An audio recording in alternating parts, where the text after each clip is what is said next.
देख रहे हैं इंडिया टीवी में, हूं पिनास त्यागी और आज की बड़ी खबर जिसकी चर्चा पूरे देश भर में हो रही है, हर एक की जुबान पर है कि मध्य प्रदेश में ऐसा क्या हो गया। मध्य प्रदेश में आंसू गैस के गोले चले, पुलिस पर पत्थरबाजी हुई और तस्वीरें जो निकल कर आईं वो भी बीजेपी के कार्यकर्ताओं के बीच से। उसने एक सवाल साफ कर दिया कि मध्य प्रदेश बीजेपी में ऑल इज नॉट वेल।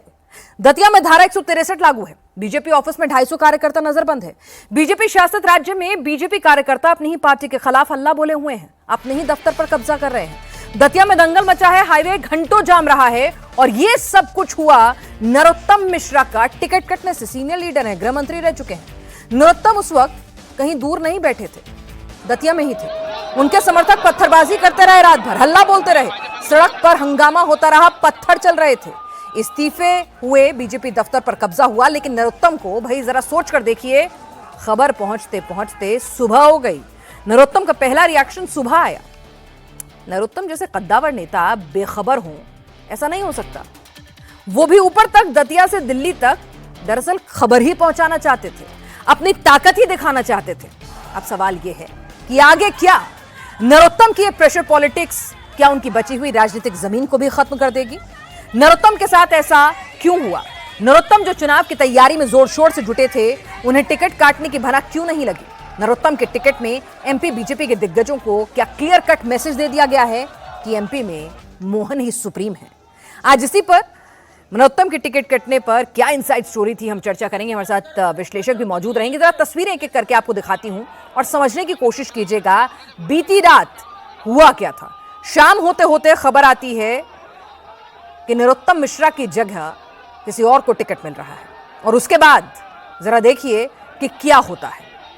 पथराव शुरू हो जाता है दतिया में। सड़क पर हजारों बीजेपी के कार्यकर्ता नरोत्तम मिश्रा के समर्थक आ जाते हैं, नारेबाजी करने लगते हैं, बीजेपी के दफ्तर पर कब्जा कर लेते हैं, इस्तीफे होने लगते हैं, पुलिस पर ही पथराव होने लगता है।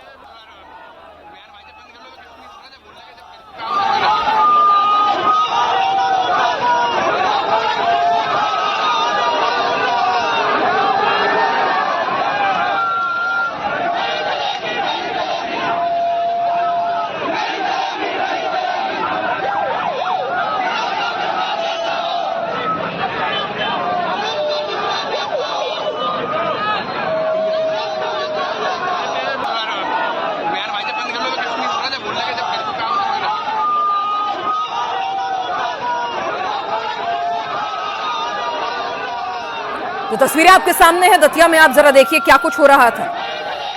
बीजेपी की सरकार है, बीजेपी के कार्यकर्ता हैं और जरा वहां पर देखिए कि कार्यकर्ताओं और पुलिस के बीच में भिड़ंत हो जाती है, पथराव कर रहे हैं, हंगामा मचा रहे हैं, बीजेपी दफ्तर पर कब्जा कर रहे हैं। बीजेपी जो अपने अनुशासन के लिए जानी जाती है, कहा जाता है कि आला कमान ने जो फैसला कर दिया वो आखिरी फैसला है, उसके बाद वो किसी की नहीं सुनते हैं और आला कमान का फैसला सबको भारी मन से, खुश होकर, नाराजगी के साथ, कैसे भी हो, मानना ही पड़ता है दिल्ली का संदेश। लेकिन यहां पर देखिए जरा, दिल्ली का संदेश कोई मानने को तैयार नहीं था।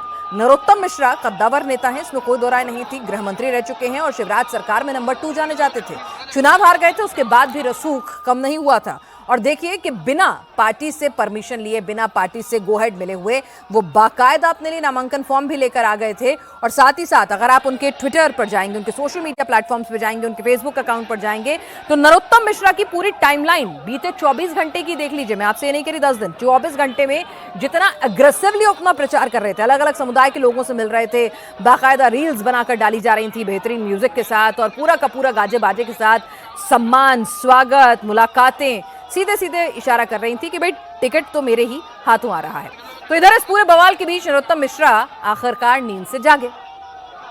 खबर पहुंची उन तक, उन्होंने कहा कि उन्हें टिकट नहीं देना पार्टी का फैसला है। भाई अनुशासनात्मक कार्यकर्ता हैं पार्टी के।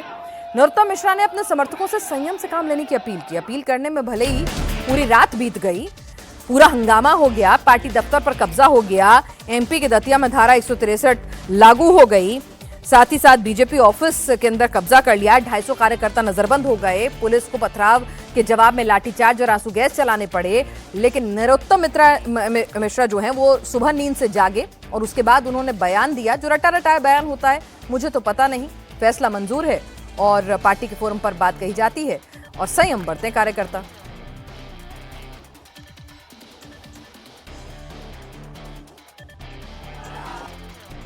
मैंने कल भी विस्तार से कहा था, मैं आज भी विस्तार से कह रहा हूँ, ये पार्टी का निर्णय है। और एक बात जरूर मैं आपके माध्यम से सभी कार्यकर्ताओं से निवेदन करूंगा कि अभी मेरे को जो विजुअल फुटेज सोशल मीडिया के दिखाए पेट्रोल डालते हुए या मिट्टी का तेल डालते हुए कार्यकर्ताओं ने, ऐसा कोई कार्य न करें। जैसा कल कहा था, न मार्ग अवरुद्ध करना है, पार्टी के फोरम पे अपने तरीके से अपनी बात कही जाती है, इस तरह से व्यक्त नहीं की जाती है। नरोत्तम जी, अगर वाकई में आपकी नीयत ये थी कि पार्टी के फोरम पे बात कही जाती है, इस तरह से तरीका सही नहीं है, संयम बरतना है, तो आपको जागते जागते सुबह क्यों हो गई? आप वहीं पर मौजूद थे, आप बाहर सड़कों पर निकलते। दतिया तो आप ही का इलाका है भाई, आप ही वहाँ एक एक गली गली में एक एक पूरे इलाके से एक एक आदमी को बाय नेम जानते थे। एक दो बार नहीं, कई बार वहां से आप चुनाव जीते हैं, आपका अपना क्षेत्र है। तो वहां पर सवाल ये था कि आप रात को जब भीड़ उग्र हो रही थी, जब बीजेपी के दफ्तर को कब्जा रही थी, तो आप तब भी जाकर उनके बीच में कहते कि संयम बरतिए, मैं अपनी लड़ाई खुद लड़ूंगा, देख लूंगा, नाराजगी छोड़िए, हम पार्टी के डिसिप्लिन वर्कर्स हैं, हमें इस तरह से रिएक्ट नहीं करना है, अच्छा मैसेज नहीं जाएगा। आपने कुछ नहीं किया, आपने हंगामा होने दिया, तमाशा होने दिया। दिल्ली तक संदेश पहुंचाने की आपकी कोशिश थी। पार्टी फोरम पे तो आप जो कहेंगे सो कहेंगे, लेकिन इन तस्वीरों ने पार्टी तक भी मैसेज पहुंचा दिया। अब सवाल यह है कि पार्टी ये मैसेज किस तरह से लेगी? पार्टी इस मैसेज को आपकी प्रेशर पॉलिटिक्स मानेगी, आपकी बची हुई राजनीति या फिर कोई बार्गेन होता है ना अपने परिवार के लिए, उसको भी खत्म करने के लिए आपने स्कोप छोड़ा ही नहीं है। इसी पर चर्चा करेंगे। हमारे साथ खास मेहमान इस वक्त जुड़ चुके हैं। समीर चौंगाकर जी हमारे साथ वरिष्ठ पत्रकार हैं, अमिताभ तिवारी हमारे साथ राजनीतिक विश्लेषक हैं, राहुल महाजन जी वरिष्ठ पत्रकार हैं, और अनुराग अमिताभ इस वक्त दतिया से हमारे साथ सीधे जुड़ चुके हैं। अनुराग, नरोत्तम मिश्रा को तो रिएक्ट करने में और खबरों तक पहुंचने में वो इतने बेखबर थे कि सुबह हो गई, लेकिन दतिया की सुबह कैसी रही? फिलहाल वहां के हालात किस तरह के हैं?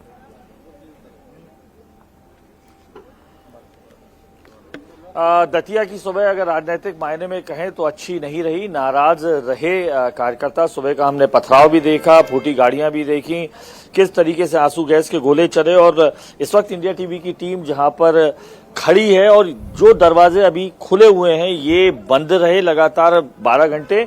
ये दरअसल बीजेपी का दतिया का कार्यालय है और कल रात से ही यहाँ पर हजारों की संख्या में, सैकड़ों नहीं हजारों की संख्या में यहाँ पर जो नाराज जो समर्थक थे वो मौजूद थे। हालांकि अब जब नरोत्तम मिश्रा का बयान आया है उसके बाद नाराजगी कुछ हद तक कम हुई है। जो भीड़ थी और जो घेराव की स्थिति थी वो नहीं रही है। हालांकि एक बार फिर से नारेबाजी अगर आप देखें तो बाहर फिर से शुरू हो गई है, लेकिन उतना गुस्सा नहीं रहा।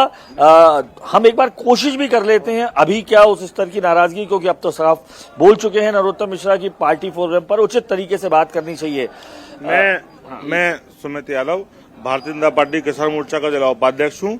इसके पहले मैं 2 बार युवा मोर्चा उपाध्यक्ष रहा, महामंत्री रहा, नगर में उपाध्यक्ष रहा।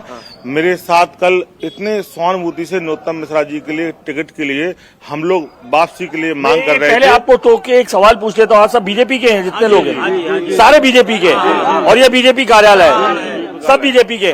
तो जब आप बीजेपी के प्रतिबद्ध कार्यकर्ता हैं और आपकी पार्टी ने एक शख्स को टिकट दे दिया आशुतोष तिवारी का, तो ये आपका फर्ज नहीं बनता अपनी पार्टी के लिए, जिसे आप लोग मां भी कहते हैं और मंदिर ना? मैं सर उनको जानता नहीं हूँ। अगर पेड़ कोई और लगाए, आम कोई और तोड़ के खाए, ये अच्छा बात नहीं है ये। और हम तो उसको जानते नहीं है, वो है कौन, किसको? पार्टी ने तो निर्णय ले लिया। आप लोग कहते हैं कि ये जो कार्यालय आपका मंदिर होता है, बीजेपी का कार्यालय, तो ये मंदिर पर आप लोग इस तरीके से जो श्रीमान जी, ये तो निर्णय थोपना हो गया सर। ये हम लोग साथ अन्याय क्यों? नरोत्तम मिश्रा जी पार्टी के वफादार सिपाही हैं, हमेशा विपरीत परिस्थितियों में पार्टी के लिए काम किया, 35 साल से विधायक हैं, जीवन निकाल दिया पार्टी में। लेकिन हम लोगों की मजबूरी, हम लोग केवल नरोत्तम मिश्रा तक सीमित हैं। उनका हमारे दिलों में उनकी जगह है। उन्होंने दतिया को कहां से कहां बोल ले गए। हम कैसे अन्याय हो जाने दें नरोत्तम मिश्रा जी के साथ में? हम कैसे किसी का साथ दे दें? कोई बुराई नहीं है आशुतोष तिवारी जी से, लेकिन दतिया की जनता 10% भी आशुतोष तिवारी जी को नहीं जानती। यहाँ आशुतोष तिवारी जी का बड़ा एक सी, हाँ, ये सवाल आ जाता है, आप लोग पार्टी के कार्यकर्ता हैं या नरोत्तम मिश्रा का? नरोत्तम मिश्रा मतलब पार्टी से नरोत्तम जी अगर कह देते हैं और किया है, विकास नरोत्तम मिश्रा ने किया, इसीलिए किस पार्टी के नीचे आकर किया है? बीजेपी पार्टी से। पार्टी से किया ना, तो आप तो कह रहे हैं नरोत्तम मिश्रा ने किया है। नरोत्तम मिश्रा अब अगर नरोत्तम मिश्रा समर्थन करेंगे आशुतोष तिवारी का, तो क्या करेंगे आप? हम लोग वो रोज पीएंगे, हमारे समर्थन करने से भले ही नरोत्तम मिश्रा अगर खुद कहते, हम लोग नहीं नाई दतिया में नरोत्तम जी तो आप खुद देख सकते हैं जो कार्यकर्ता है वो कह रहे हैं अब अगर खुद नरोत्तम मिश्रा जैसा बयान उन्होंने अभी दिया है, उचित फोरम पे बात करना चाहिए। अगर ऐसे ही वो कह देते हैं कि नेताजी खुद आए नहीं है, दफ्तर में खुद आ जाते, अनुराग अमिताभ अगर दफ्तर में खुद आ जाते नेताजी कार्यकर्ताओं के बीच में, तो बयान की संजीदगी जो घंटों बाद आया है ना, थोड़ी बढ़ जाती और थोड़ा इम्पैक्ट हो जाता। लेकिन यहाँ तो कुछ और ही तेवर दिख रहे हैं। समीर चौंगाकर जी, ये अंदाज, ये तेवर, प्रेशर पॉलिटिक्स बीजेपी के साथ चलती नहीं है। नरोत्तम मिश्रा जी ऑलरेडी डैमेज में और ज्यादा डैमेज कर बैठे हैं क्या? निश्चित रूप से मुझे लगता है कि एक बड़ा मतलब दतिया के लोगों का बवाल मच गया भारतीय जनता पार्टी के अंदर। भारतीय जनता पार्टी में ऐसा फैसला कभी होता नहीं कि फैसला कर लो और फिर बदल लो। और नरोत्तम मिश्रा को तो पार्टी के नेता ही तय टिकट करके मानकर चल रहे थे। जब नरोत्तम मिश्रा अभी जब मिले थे मुख्यमंत्री से, तो ये कहा गया कि एक ही नाम दिल्ली भेजा गया और नरोत्तम मिश्रा का खाली नाम भेजा गया है। फिर ऐसा क्या हुआ कि नरोत्तम का टिकट काटकर वहाँ आशुतोष तिवारी को टिकट दे दिया गया। तमाम तरह की राजनीति उसके पीछे खबर आ रही है। अब देखिए 2024 का जब लोकसभा चुनाव हुआ तो नरोत्तम मिश्रा को लोकसभा का टिकट नहीं मिला। उसके बाद ये कहा जा रहा है कि राज्यसभा भेजेंगे, तो राज्यसभा नहीं भेजा गया। ये कहा गया कि शायद हो सकता है वो प्रदेश अध्यक्ष बन जाए, तो हेमंत खंडेलवाल को प्रदेश अध्यक्ष बना दिया।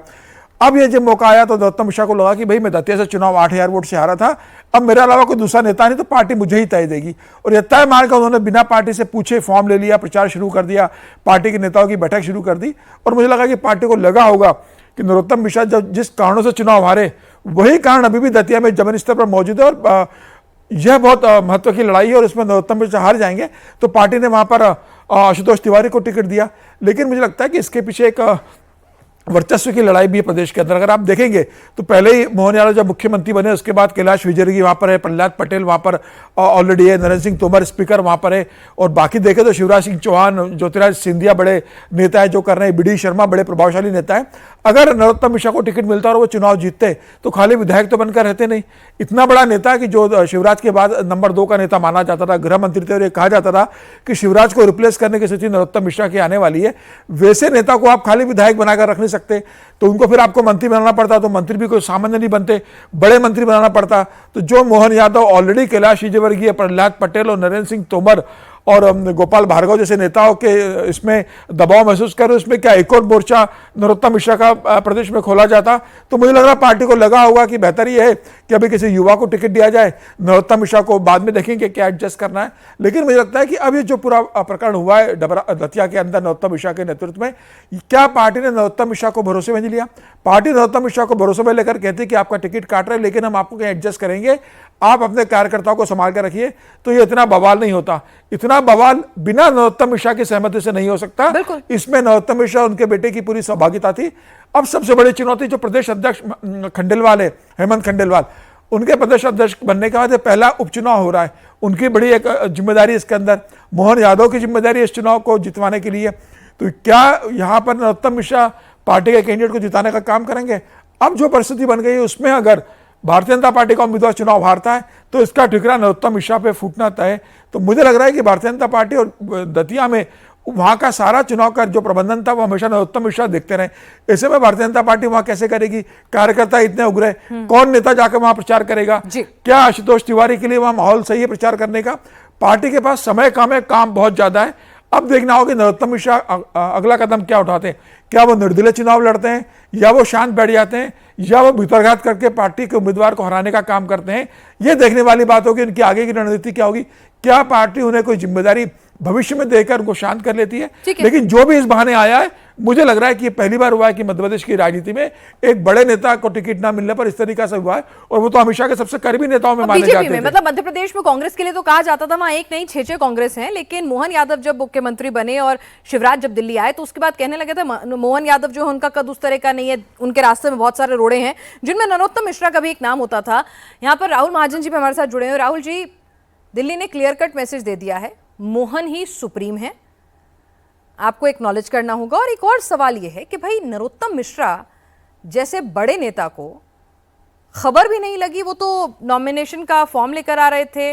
अगर आप उनके 24 घंटे के पिछले सोशल मीडिया प्लेटफॉर्म्स के टाइमलाइन को देख लें तो भरा पड़ा है प्रचार प्रसार से। वो तो कैंपेनिंग के मोड में नजर आ रहे थे, तो उनको भनक तक ना लगी हो, ये थोड़ा हजम करना मुश्किल है।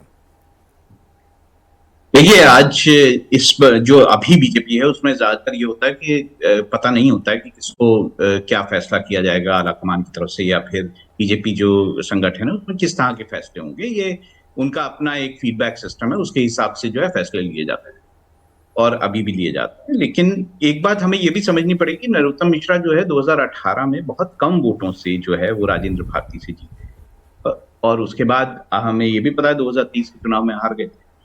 तो ये भी कहीं ना कहीं बात तो रही होगी कि विनेबिलिटी वाला जो मामला वो भी कहीं ना कहीं देखा जा रहा होगा कि क्या सच में नरोत्तम मिश्रा इस सीट को जीत सकते हैं, जो कि पिछली बार 2023 में हार गए। तो क्या सच में उनका आधार वहां पे है? वैसे तो 3 बार से वहां विधायक हैं और उससे पहले डबरा से वो 3 बार विधायक रहे, तो ऐसा नहीं कि वो बड़े नेता नहीं है। जैसा अभी समीर भी बता रहे थे कि वो गृह मंत्री रहे हैं, लेकिन पार्टी के भीतर ये हमेशा देखा जाता है कि विनेबिलिटी किस तरह का फैक्टर जो है वो किस ओर जा रहा है। क्या सच में जो पार्टी के वहां फीडबैक आया उसमें ये दिखाई दे रहा था कि नरोत्तम मिश्रा जो है शायद ये सीट नहीं जीत पाएंगे। तो अगर ऐसा था तो इसीलिए आशुतोष जो तिवारी हैं उनको कहीं ना कहीं, ऐसा नहीं आशुतोष तिवारी कोई बाहर से लाए गए कैंडिडेट हैं, वो भी जो है संगठन में रहे हैं, संगठन महामंत्री रहे हैं, तो ऐसा नहीं, और आरएसएस का बैक उनको पूरा सपोर्ट है इस पूरे मामले में। तो ऐसा नहीं कि मतलब कोई अचानक कोई कैंडिडेट जो उतार दिया गया। दूसरी बात मैं ये भी कहूं कि अभी बात हो रही थी कि क्या नरोत्तम मिश्रा जो है वो पार्टी से अलग होके चुनाव लड़ेंगे या इंडिपेंडेंट चुनाव लड़ेंगे। ये मुश्किल होता है बीजेपी में। हमने देखा है कि बीजेपी में जितने भी लोग, चाहे वो बाबूलाल मरांडी हों, उमा भारती हों, कल्याण सिंह हों, जब भी ये कोशिश इन्होंने की है कि वो पार्टी से अलग होके कोई अपना एक अलग रास्ता अपनाए, वो सक्सेसफुल नहीं रहे हैं। तो ऐसे में हमने प्रेसिडेंट देखे हैं कि जो लोग पार्टी से बाहर गए हैं वो ज्यादा कोई सक्सेसफुल नहीं रहे हैं, जबकि दूसरी ओर जो पार्टी में आए हैं या बीजेपी में लोग बाहर से आते हैं वो काफी सक्सेसफुल देखे जा सकते हैं। तो ये नरोत्तम मिश्रा को ये समझना पड़ेगा। और अभी आप बात कर रहे थे कि वो सुबह वो जागे और उन्होंने जो है वो कहा कि नहीं, मेरे कार्यकर्ता को कहा कि अब आप मतलब कोई इस तरह की हिंसा नहीं करिए, किस तरह का बवाल मत करिए। अगर इतने ही वो जो दतिया में इतना ही प्रभाव रखते हैं, इतना ही दखल रखते हैं, तो उनको तो उसी वक्त पता चल गया होगा जब पहला पत्थर चला हो। ऐसा तो हो नहीं सकता कि उनको ना पता चला हो। तो उन्होंने होने दिया। ये भी तो पार्टी देखेगी कि किस तरह का बिहेवियर जो है नरोत्तम मिश्रा का है।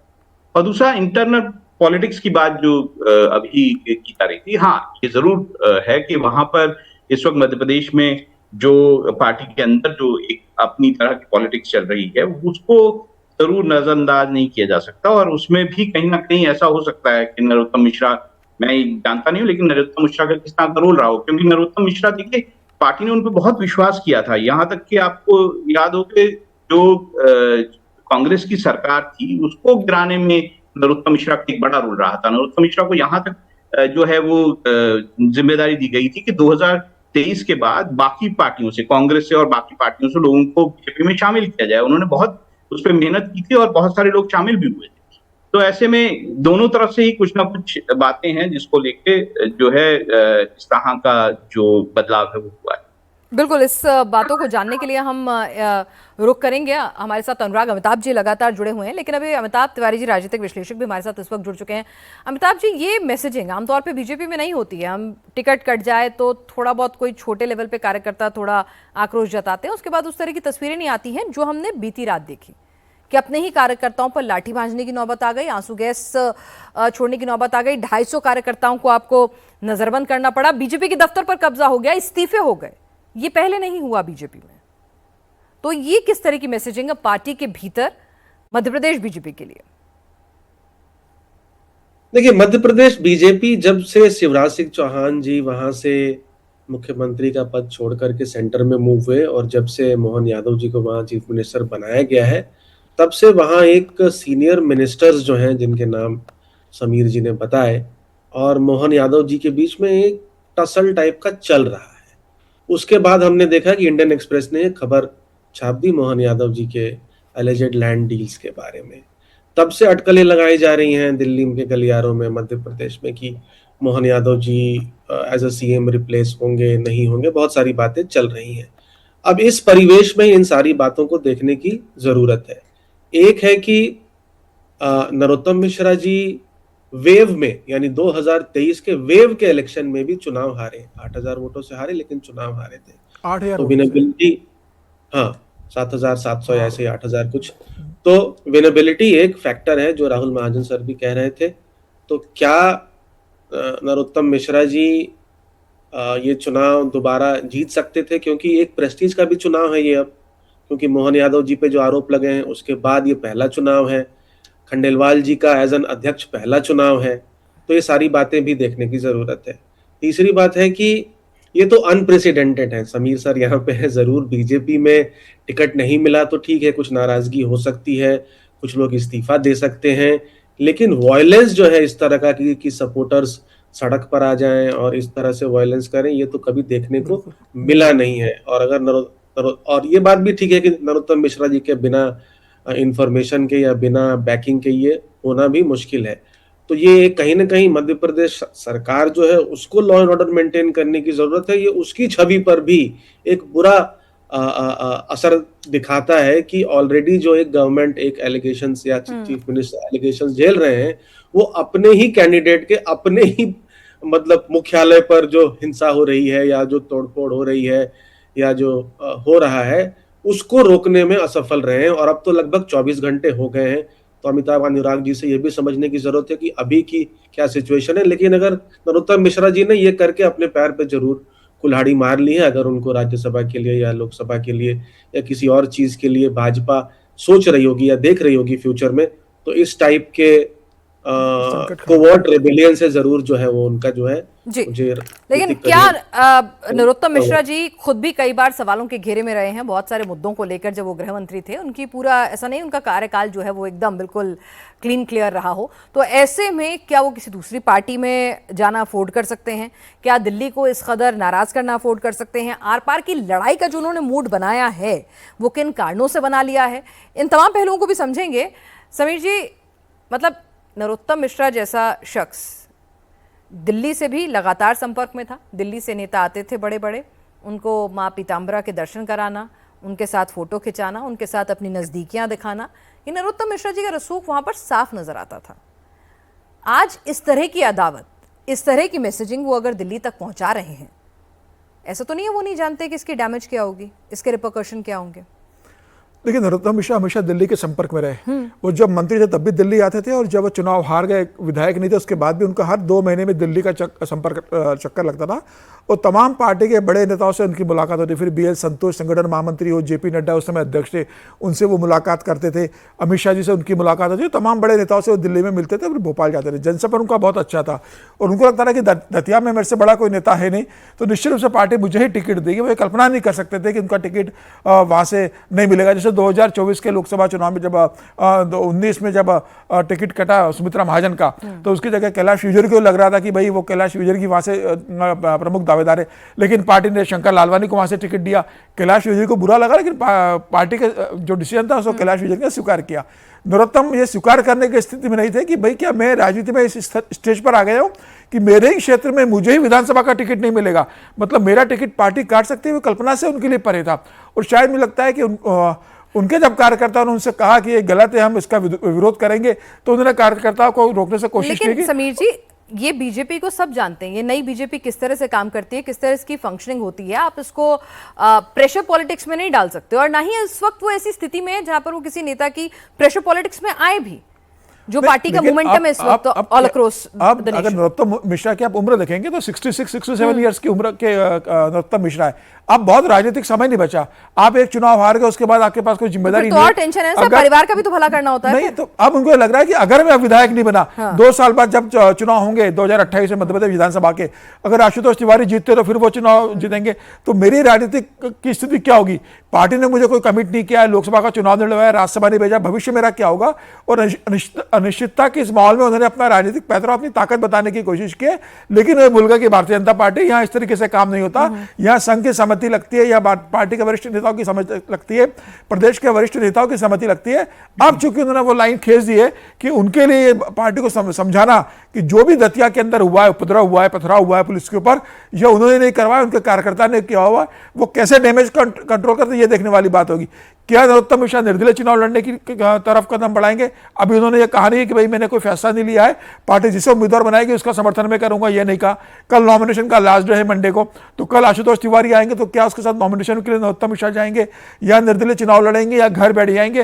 अब नरोत्तम मिश्रा ने मुझे लगता है इतनी दूरी पार्टी से फिलहाल बना ली है कि उन्हें वापसी करना बहुत मुश्किल होगी। ये उनके ऊपर तय करता है कि वो आशुतोष तिवारी को कितना समर्थन देते हैं, पार्टी के शीर्ष नेतृत्व भोपाल के नेताओं को कितना कन्विंस करते हैं। अब इस कोर्स करेक्शन कैसे करेंगे, कितनी जल्दी करेंगे, दिल्ली तक कैसे माफी अपनी अप्रूव करवाएंगे, माफी मांगेंगे भी कि नहीं, ये भी अभी घटनाक्रम जो है धीरे धीरे यहां पर खुलने वाला है। लेकिन निश्चित तौर पर अभी बीजेपी के लिए अभी माहौल फिर भी बड़ा शांति दिख रही है, पार्टी दफ्तर में भी इस वक्त शांति दिख रही है, लेकिन सब कुछ इतनी जल्दी शांत हो जाएगा नरोत्तम मिश्रा के रहते हुए, अमिताभ अनुराग जी, ये मुमकिन नहीं लगता है। क्योंकि नरोत्तम मिश्रा जिस तरह के नेता हैं, आप उन्हें करीबी से इतने वर्षों से कवर कर रहे हैं, वो चुपचाप से शांत बैठ जाएंगे, कुछ नहीं करेंगे, कुछ नहीं बोलेंगे, ये थोड़ा मुमकिन नहीं लगता।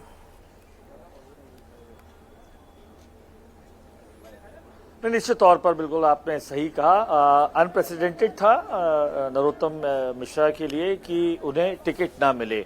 देखिए, उन्हें संकट मोचक के नाम से जाना जाता रहा है मध्य प्रदेश की राजनीति में। ऑपरेशन लोटस हमने देखा 2020 का, उस पूरे ऑपरेशन लोटस के पीछे अमित शाह और नरोत्तम मिश्रा, इन दोनों के चलते किस तरीके से कांग्रेस की सरकार गिरी मात्र 15 महीनों में, जबकि 114 का बहुमत था, 116 चाहिए होते हैं। संकट मोचक माने जाते रहे।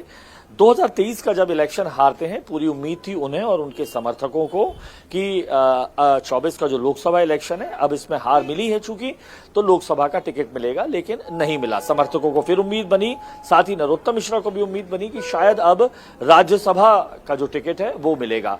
राज्यसभा का टिकट भी नहीं मिला। इसके बाद फिर प्रदेश अध्यक्ष के बदलने की बारी आई। वीडी शर्मा का कार्यकाल हो चुका था। समर्थकों को फिर लगा एक ऐसा कद्दावर नेता जिसके चलते मध्य प्रदेश की राजनीति में कांग्रेस को अपना जमा जमाया कार्यकाल महज 1.5 साल के अंदर छोड़ना पड़ा। अब उन्हें प्रदेश अध्यक्ष का पद भी मिलेगा, लेकिन जब पद नहीं मिला तो हिम्मत जरूर हारी। लेकिन उनके समर्थक उन्हें टाइगर भी कहते हैं कि वो हमेशा कमबैक करते हैं।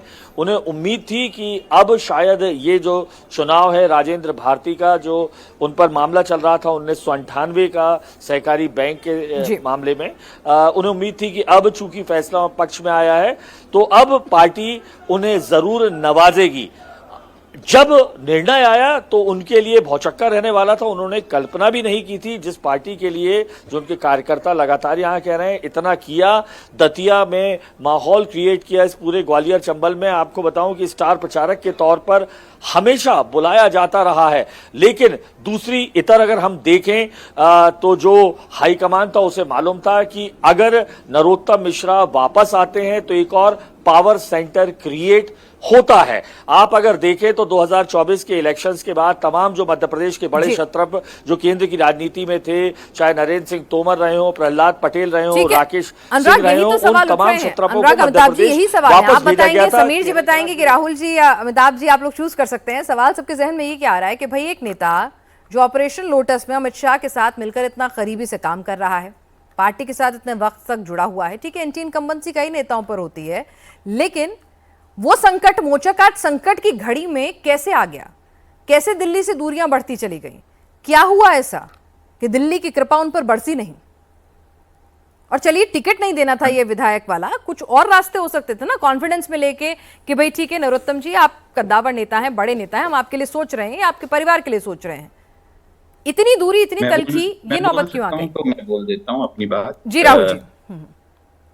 देखिए, बीजेपी ना बाकी पार्टियों से थोड़ा अलग तरीके से काम करती है। वहां पे ये सोचा जाता है कि आप पार्टी के लिए काम करते हैं। अभी बात हो रही थी कि उनके समर्थक, नरोत्तम मिश्रा के समर्थक, एक्चुअली बीजेपी में जो पार्टी कार्यकर्ता होते हैं वो पार्टी के कार्यकर्ता होते हैं, किसी इंडिविजुअल के कार्यकर्ता कम होते हैं। हमने ये बात जो है ना केवल लाल कृष्ण आडवाणी के समय में देखी, हमने ये वसुंधरा राजे सिंधिया के संदर्भ में देखी और भी बहुत सारे नेताओं के संदर्भ में हमने ये बात देखी है कि जब पार्टी एक चीज तय कर लेती है या आरएसएस एक चीज तय कर लेती है कि इस तरह से आगे बढ़ना है, तो पार्टी के जो कार्यकर्ता होते हैं, जिन लोगों को आपने अपने हाथ से भी बनाया होता है, वो भी कहीं ना कहीं आपको पीठ दिखा देते हैं।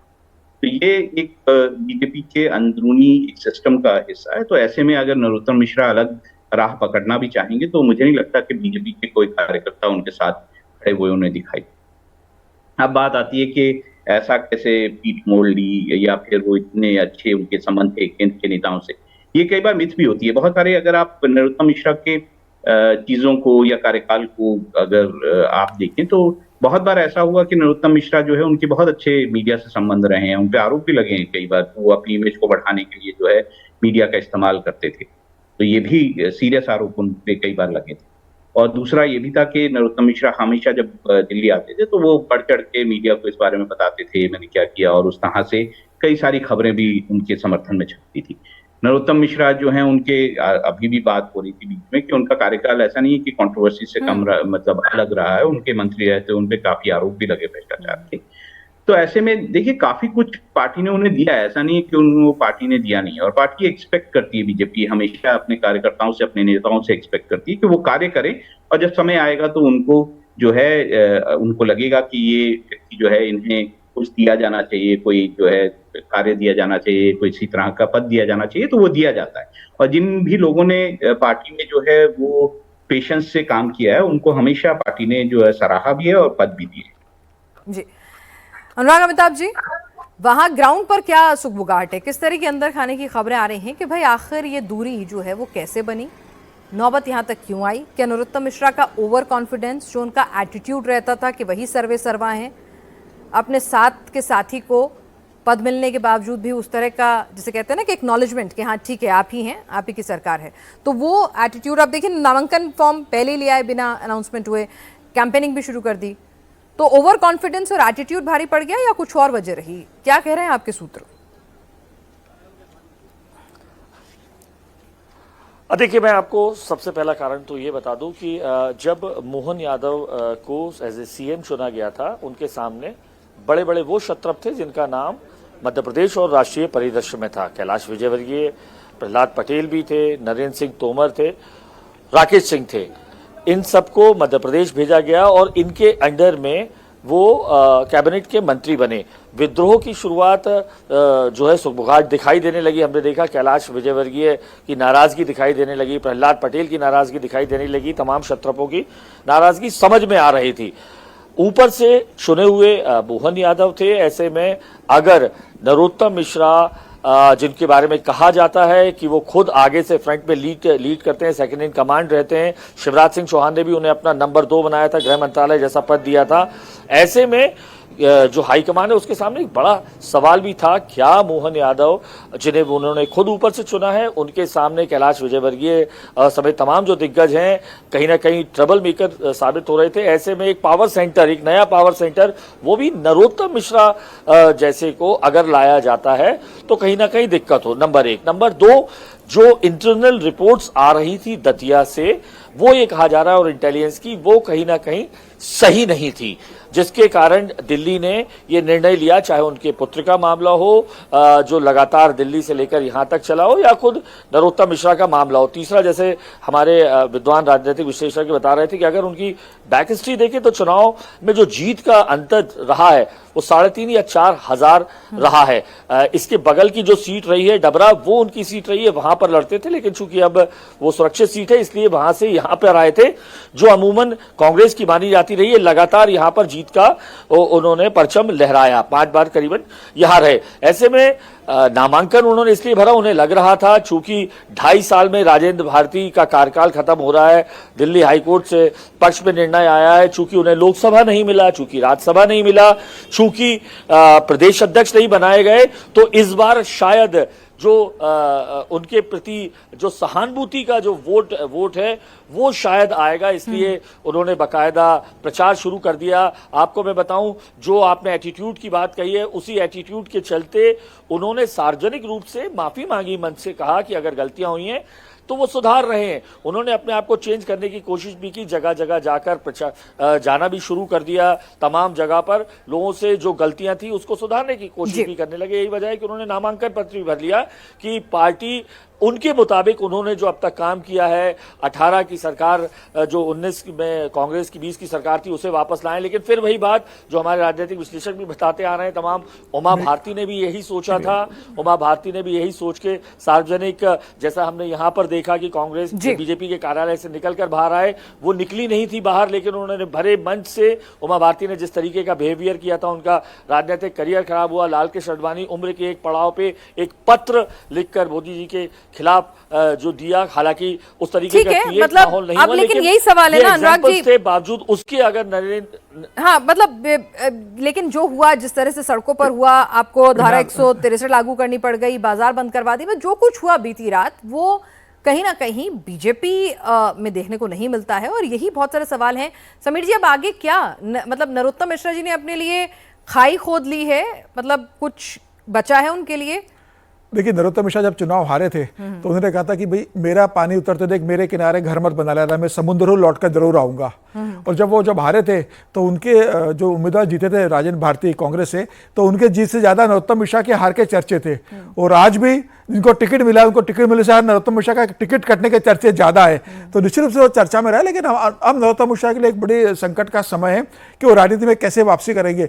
अमित शाह के बहुत भरोसेमंद माने जाते रहे, हमेशा वो अमित शाह का जिक्र करते रहे, तो क्या अब वो अमित शाह से कोई कमिटमेंट चाहेंगे इस पूरे मामले को लेकर? इस तरह के डिसिप्लिन की बात कमिटमेंट देंगे अमित शाह जी? वो तो अनुशासन की बात करते हैं सीधे सीधे। एक कार्यकर्ता भी नाराज होता है तो सुनते हैं हम, फोन उठा के उसको समझाते हैं और कहते हैं कि कुछ नहीं, देखेंगे बाद में, शांत होइए, अभी फिलहाल पहले चुनाव है। तो मानेंगे वो? नहीं, बिल्कुल नहीं मानेंगे। लेकिन वो अमित शाह जी का नाम हमेशा जिक्र अपनी बातचीत में करते रहे नेताओं के बीच में। अब बड़ी चुनौती है, भारतीय जनता पार्टी के सामने भी बड़ी चुनौती होगी कि बड़े नेता ने आपके खिलाफ एक प्रकार से बगावत का संदेश दिया अपने कार्यकर्ताओं के माध्यम से। तो ये क्या मध्य प्रदेश की राजनीति में प्रैक्टिस बनने वाली है? क्या भारतीय जनता पार्टी से अनुशासन मानेगी? क्या भारतीय जनता पार्टी उनके जो समर्थक नेताओं ने, जो जिलाध्यक्ष है, बाकी कमेटी है, जो कॉर्पोरेटर है, जो पार्षद, उन्होंने इस्तीफा देने की धमकी दी है, क्या पार्टी उन्हें पार्टी से बाहर करेगी या कारण बताओ नोटिस जारी करेगी? क्योंकि यह मामला रुकने वाला नहीं है। वहां से आशुतोष तिवारी जीतने के बाद भी वहां पर सत्ता संघर्ष चलता रहेगा।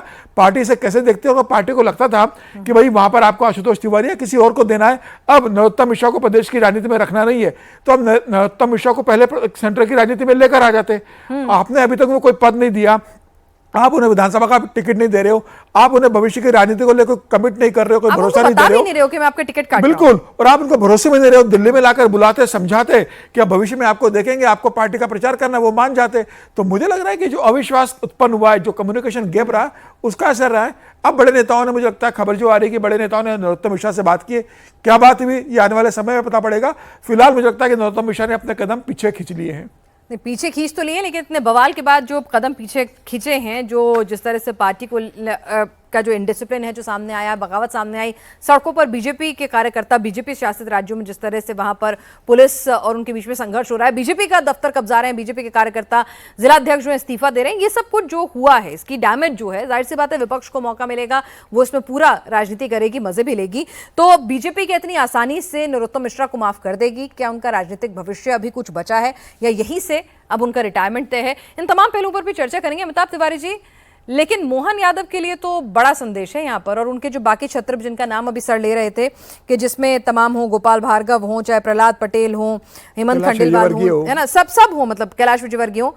अब इस एक घटना ने सबको बता दिया है बॉस कौन है और कैसे रहना है। देखिए, ये भी बहुत इंपॉर्टेंट है क्योंकि आपको मोहन यादव जी की जो सिचुएशन है या उनकी जो कंडीशन है, वो आपको 2027 के उत्तर प्रदेश चुनाव से भी लिंक करके देखने की जरूरत है ना। तो मोहन यादव को जब बनाया भी गया था चीफ मिनिस्टर, तो यादव समाज से बीजेपी का कोई चीफ मिनिस्टर नहीं था और यादव समाज को साधने की कोशिश थी ये। तो 2027 यूपी विधानसभा चुनाव तक तो मुझे लगता है कि उनकी कुर्सी जो है वो सुरक्षित है ही। और एलिगेशंस के बाद और जिस तरह से बातें आई हैं, उस तरह से आई थिंक हाईकमांड का भी एक ये मैसेज देने की कोशिश है कि भाई मोहन यादव के जो चुनाव था वो उन्होंने ही किया था और वही जो है वो सर्वे सर्वा अभी पार्टी के हैं और वो कंट्रोल पार्टी का रखते हैं। देखिए, यहाँ पर ऑल्टरनेट लीडरशिप की भी बात है बीजेपी की, कि ऑल्टरनेट लीडरशिप क्योंकि 67 ईयर्स के ऑलरेडी हो चुके हैं और 2028 तक तो शायद 70 साल के हो जाएंगे और फिर 75 ईयर्स के हो जाएंगे।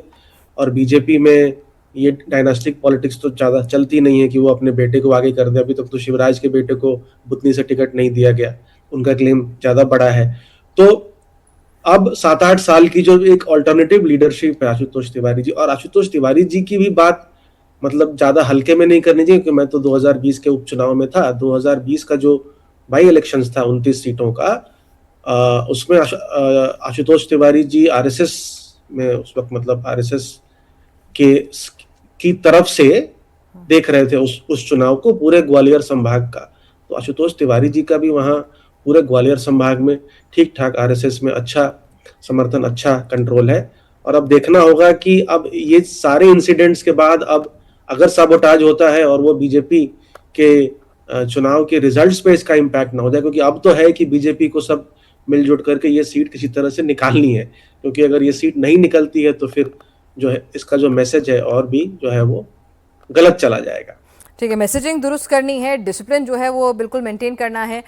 अब राहुल महाजन जी, जितना बीजेपी को उसकी कार्यशैली का आप लगातार बता रहे हैं कि किस तरह से वो काम करती आई है, अब नरोत्तम मिश्रा के लिए आपको क्या नजर आता है? वाकई में जो खबरें आ रही हैं कि दिल्ली के कुछ नेताओं ने बातचीत की होगी या फिर बिल्कुल अलग छोड़ दिया होगा?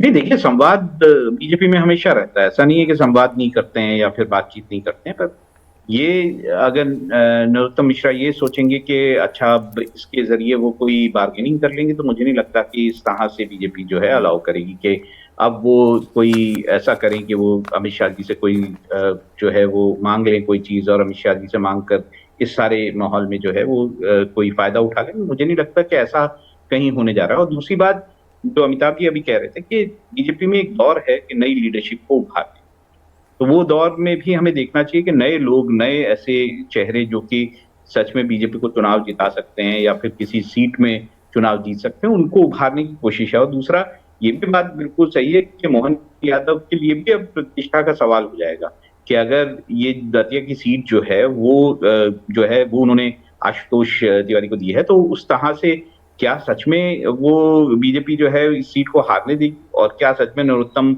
मिश्रा इतने बड़े नेता हैं कि वो जो है पूरे बीजेपी संगठन को दरकिनार करते हुए ये सीट हरवा देंगे? मुझे नहीं लगता कि ऐसा होने जा रहा है। बीजेपी इस सीट को अब पूरी ताकत से लड़ेगी और जीत के दिखाएगी। दूसरा, नरोत्तम मिश्रा के लिए आगे की राय ये है कि अगर वो बीजेपी के नेताओं से माफी मांग लेते हैं या फिर अपने ये कहते हैं कि किस तरह से उनको समझाते हैं कि ये समर्थक जो है उन्होंने भावावेश में इशारा किया था, उसमें उनका कुछ लेना देना नहीं है, तो शायद बीजेपी में ये बात आए कि नरोत्तम मिश्रा को आगे जो है वो उनको देखा जाए कि वो क्या क्या करते हैं, और उसके बाद नरोत्तम मिश्रा को किस तरह का कोई पद दिया जाए। ठीक है जी, आप कुछ कहना चाह रहे हैं सर? आशुतोष तिवारी को जो टिकट दिया गया, आशुतोष तिवारी को दतिया के नेता नहीं है, वो सेवड़ा से पिछला चुनाव उन्होंने सेवड़ा से टिकट मांगा था, सेवड़ा से आशुतोष तिवारी को टिकट नहीं मिला था, इस बार उनको दतिया से टिकट दिया। तो मुझे लग रहा है कि नाराजगी ये भी होगी कि अब स्थानीय कार्यकर्ता को टिकट देते हैं। ठीक है कि वो वहाँ के संभागीय संगठन महामंत्री थे उस समय, तो वो क्षेत्र को जानते, लेकिन नरोत्तम मिश्रा का टिकट काट कर अगर दतिया के किसी लोकल कार्यकर्ता को देते तो मुझे लगता है इतना विवाद नहीं होता। चूंकि ये बाहर के, ये वहाँ के वोटर भी नहीं, आशुतोष तिवारी, उनको अभी दतिया से टिकट दे दिया गया है, तो उसकी नाराजगी मुझे लगता है कि पार्टी कार्यकर्ताओं में ज्यादा नजर आ रही है। चलिए ठीक है, क्लास क्लोजिंग रिमार्क अनुराग अमिताभ जी। हाँ सॉरी जी, राहुल जी बोले। हमेशा जो है नरोत्तम मिश्रा जीत रहे हैं, पहले 3 साल मतलब पिछले 3 चुनावों से वो यहाँ पे हैं। उससे पहले तो वो किसी और कॉन्स्टिट्यूंसी, 7 वाली कॉन्स्टिट्यूंसी से थे, तो उनको भी कहीं ना कहीं ये लग जाता है कि ये बाहर के हैं, ये भी बोला जाता है वहां दतिया में।